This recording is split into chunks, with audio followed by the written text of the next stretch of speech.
इथे राज्याचे मुख्यमंत्री सन्माननीय आम्हा सर्वांचे नेते देवेंद्रजी फडणवीस साहेब येत आहेत. आरपीआयचे प्रमुख अध्यक्ष सन्माननीय रामदास आठवले साहेब येत आहेत. तटकरे साहेब येणार आहेत. आदितीताई तटकरे येणार आहेत. भरतशेठ गोगावले साहेब राज्याचे मंत्री हे या ठिकाणी येणार आहेत.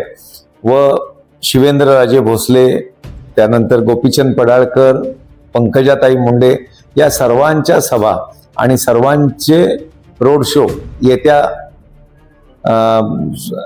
12 तारखेपर्यंत 13 तारखेपर्यंत या पनवेल महानगरपालिकेच्या निवडणुकीकरता होणार आहे.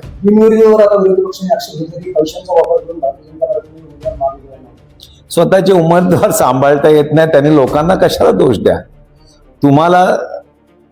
तुम्हाला तुमचे उमेदवार जर सक्षम असते आणि त्यांना निवडून येण्याची कुठेतरी आशेचा किरण दिसत असतं तर कोणीच विड्रॉ केले नसते. त्यांना समजतंय की समोर भिंतीला डोकं फोडून आपटल्यावर भिंत तुटल्याचा इतिहास नाही, डोकं फुटल्याचे उदाहरण आहेत.